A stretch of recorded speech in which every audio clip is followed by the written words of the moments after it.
Hey guys, it's Alex from Disciples here. Today with Conor Zhou's top 16 LCS 4 rock deck list. Interesting list, and yeah, hi Connor.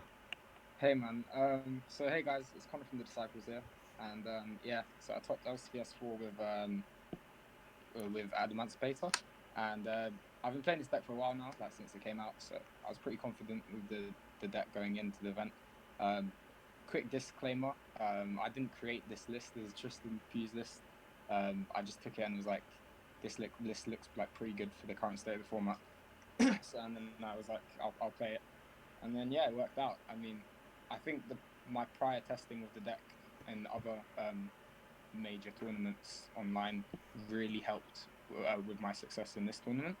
Um, Definitely knowing the combos like in and out like really helped because there's a lot of points in this deck in the combo where if you like link off the wrong monster or put in the wrong zone, then it just fucks up the whole combo.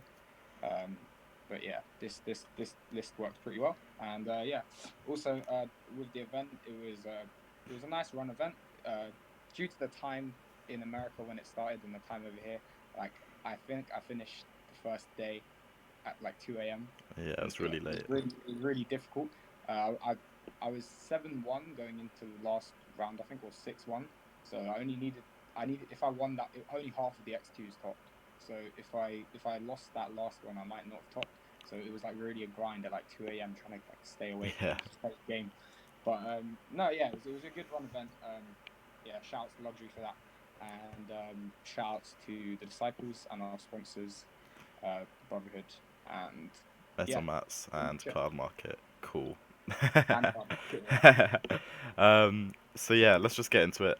So the main like focal point of this deck is that you're not running like mid-breaker in the main, unexpected die, those kinds of things, but you're playing Sekka's Light uh, as a one-off because it's that one.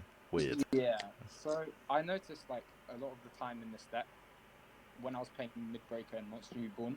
During Midbreaker was great at the time because everyone was playing like Vela, Chill, and all that. But I feel like people have moved on to start playing like Nibiru and some people even playing Gamma, which even though it doesn't destroy the monster, it still negates the effects. So it just makes Gamma turn into like an Asher or Vela, which is can still be pretty rough sometimes. Um, Also, I realized that if I wanted to draw a broken one of spell, like I'd rather draw like a Pot of Greed than a Monster Reborn, and Yeah. especially one that can shuffle back a card. Like it's basically just three draws. And I decided to play the Foolish Berry as well because the only way you play through like 2 to 3 hand traps plus is with Block Dragon, and Foolish Berry just served as another extender for that. Yep. Um, yeah, just quick reminder to Adamancipator players. I did this and then I just felt like an idiot. I had Herald up and I Foolish for the first time. So yeah, just don't do that. Obviously, yeah, and one more thing about this playing the Sekkers and the Foolish, playing them together. Yeah, I know it can conflict if you draw both, but they're both so good that it's like if you draw both, it doesn't really matter because you drew one of them. And like, yeah, I don't know which one I'd resolve. It depends on my hand, but It's very yeah, marginal, right? it didn't conflict through the whole tournament, so it was really good. No, that makes a lot of sense. So yeah, that kind of like dictates how your deck is built realistically because it means you can't like play the imperm in the deck. Um, Yeah, so um yeah, that's going on to the hand trap count actually, talking about that. So that's one of the main things that's probably changed from like the other standard lists right now because I noticed that like a lot of rock lists were playing unexpected die still, and that means they probably had to cut the hand trap count. So they're probably playing like minimal hand traps in order to play extenders such like die and the normals. So that gave this deck the advantage in the mirror, and I felt like when you have multiple, like if I'm playing 9 hand traps, if I played against I think I played against Luke Coogan and or it might have been no, I think it was Cormac Adams actually, yeah, probably in one of the Swiss rounds, and I think it just when I hand trapped him and then I played, and then the next game he hand trapped me, then I hand trapped him, and then I played. So it was like just because I had more hand traps and was able to stop his initial push, I was able to like conceal the game. And yeah, so I felt this list definitely like performed just for the current format, because most of the combo decks right now they lose to Nibiru plus another hand trap. So yeah, I thought these were the best ones to go. And obviously, because I'm playing Sekka's Light, I couldn't play Impermanence. So I thought the next best one was Ash, because even against the Edlich decks, which is like the second most prevalent deck around right now, when they Sanguine, if you Ash the Sanguine, then a lot of the times they can't use any of their interrupts like Hat or Conquistador. No, that makes a lot of what you just said there makes a lot of sense. And then like because of these hand trap changes, you can't really justify playing Medolce Petting Sister as an Yeah, extender. so we decided to play Dynetherium as our only level 4 extender, because obviously, as you said, with the multiple hand traps, especially with 2 of them being discard hand traps, Petin just became a lot like less of a consistent viable option. Dynetherium works whenever, and even though it is terrible in some matches going second, like in the mirror, you can summon Dynetherium and then they get to bring back their Herald, but like or like an analyzer or something. But against like Eldritch, they don't really have any good level 4s, and going first is the main reason you play it, because if you go first, any Adamancipator plus an extender usually plays through a hand trap and does full combo. So it was nice to have the Dynetherium as like an extender that didn't have like any chains around it. It was just like I could do it whenever I want, you know. Whereas with cards like Adhara, and if I open Adhara and Analyzer, it's one or the other, you know. No, it makes a lot of sense. Like the fact that it doesn't conflict with anything, especially like with how you've changed the build with hand traps. Yeah, it makes a lot of sense to play Dynetherium in this list specifically. Um, so if we like move on to the side deck now, it's kind of like standardish. Obviously you're siding the impermanence to the maining it just for like more hand traps going second. Yeah. Um, but then you're So also yeah. Sorry, do you want to say something? oh yeah. So I sided the impermanences because obviously I felt that the 9 hand traps might not be enough if I was going second, like after siding. And this is where the Sekka's Light part came in. Like game 1, opening Sekka's Light would be really good, but game 2 and 3, you want to side in like the good spells and traps that counter certain matchups. So I every game 2 and 3, I usually ended up siding out that Sekka's Light. So like the impact of Sekka's Light in the main deck, like it was just another god card to draw. Like it's not like centered around the whole deck. Like the deck was built around playing Sekka's Light, and it was just it was like the 40th card being thrown in, just being like, if I draw this, I win as well. Like, and even in Swiss, like I think I drew it like twice, and every like one time I used it, they used their Ash on it to negate, and then I just shuffled back a brick and then comboed. So it was pretty good. But yes, in terms of siding, yeah, I had to put Impermanence in because Impermanence is like the best hand trap right now. It's like I think Nibiru is really good too, but Impermanence definitely the best with Just doesn't lose not to being anything. doesn't lose to Guardian, which is really Yeah. big. And yeah, so yeah, if I was siding the 3 Impermanence, let's say I was going against the mirror, I'd probably take out the Sekka's Light, take out that Idol, and maybe take out a Doki or a Dynetherium, and just put 3 Impermanence. And then probably the Pank and the Reboot, but that's Reboot for Edlich. Sorry, my bad, not for Rock. But yeah, difference. Most people who are playing Rocks also, so I see a lot of people playing the Dagda and the Scythe.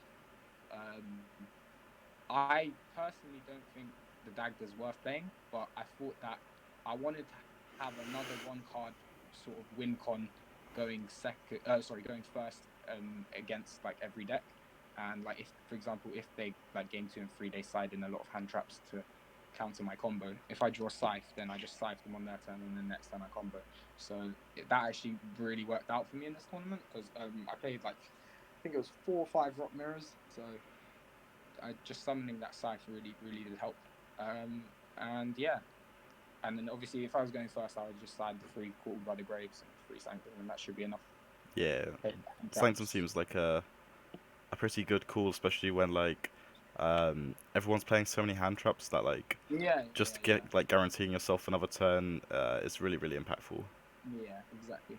Um, so that's about it for the side. The extra's pretty standard. The only Yeah, like main change is that you're not playing Borreload Savage Dragon. Why is this? yeah. So what I realized was when you set up full board, like full from the just the needle fiber combo, the field you're usually ending on is like carrier IP, Dweller, and Dragite, right? That's with the combo where you just go straight for Needle Fiber and then into the Link Cross into carry.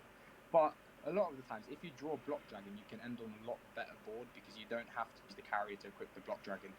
Or if you have enough extenders to make Granite before you make the combo, then you can search the block and do combo that way. So the best board you can make when you open block is usually the board I've said previously with block. So, and that board already can go into Appaloosa with 4 monster negates, and if you have Herald on board as well, that's already an Omni negate. So I felt like it didn't really matter if I was summoning Dragite or Boral Savage, because Boral Savage was equipping the Hackifrobacks anyway. So it's either going to be a monster negate or a spell negate. But at that point, it was just win more. So I was just playing 2 level 8 synchros in my extra deck for no reason. Like, I only needed one of them realistically. And Dragite was by far the better one because Dragite is needed for when you go second and you have to clear boards, whereas Boral Savage is only good going first. Yeah, no. So I just played Dragite instead, and then, well, not instead. Like I played both last list. That was like the only change, and I took out the Boral Savage and I just put in a Phoenix because now that Fake is at 3, like I just felt like I needed that access to out traps and like backer and stuff. Yeah. And yeah, Phoenix is just a great card in general. It's like when you it's very weird niche plays. Like if they Nibiru you or something, give you a token, you can make a Link Spider with the token, and then you just make a Phoenix Under and get a draw, or a Cerberus Under get a draw. It's like really niche plays like that, but it does come up. Yeah. No, it all makes a lot of sense. Yeah, as I said, like these are just the descriptions I can give as how I played the deck, but like in terms of like deck building process and thoughts, I can't really give much insight because it's not my list. But this is what I've learned from there. Yeah, no, it makes a lot of sense. Okay, so do you have any like final thoughts on this deck then? Well, moving forward, I think the deck has been innovated as much as it really can. Like I don't think we've looked into all the pretty much good extenders we can. We've looked into how to optimize the deck. So from now, I guess it will change depending on how the rest of the meta changes. So I guess watch this space. But one thing I will say that I've noticed a lot of rock players are doing now as well is like I've just been seeing a lot of games in Dueling Book, and a lot of rock players are playing Gate Blocker. And I did test this card, and it is really great as a one-off just to out like mine and other stuff. But I think in this current format, I don't think it's needed with the power of the rock deck as it is already. I just don't think it's just really bricky, and it has no attack stats, so just leaving it in defense doesn't do anything. And yeah, it stops your cards from being targeted, but half the time you're going to be linking it or overlaying it away into Granite or Clifford-Racks. So I just don't really see much point in playing Gate Blocker. I'd rather just have like Tackle and Doki's. Yeah, and maybe the Idol as well. The thing is, like, the deck would be in my last list that I was playing, I took out the Idol and it was playing Gate Blocker, but I just felt that sometimes you need that extra summon off Idol just to make combo, and it's a nice little extender. So like my only that's pretty much it. Yeah. I was gonna comment on something quickly, but like the only like thing I have, the only like comments I have about Gate Blocker is like it's good versus like the decks that can be playing Mystic Mine, but like we saw Sky Striker rise in popularity, but then it like dropped off again. So I don't think like you need that Gate Blocker in the deck anymore. Yeah, exactly. I think the format's moved on, especially with the whole FTK coming out and exactly. Chaos space, like the meta is just full of combo now. That's the main reason why I was playing like 9-hand traps, right? Just to stop combo. Because if you can combo before them, and then if you stop their combo, you're still winning. Like this deck maximizes the amount of chance to combo and maximizes the chance of opening a hand trap at the same time. So the majority of hands are going to open like 2 hand traps, and then you open like 2 combo cards, maybe an extender, and yeah, you've got game like most of the time.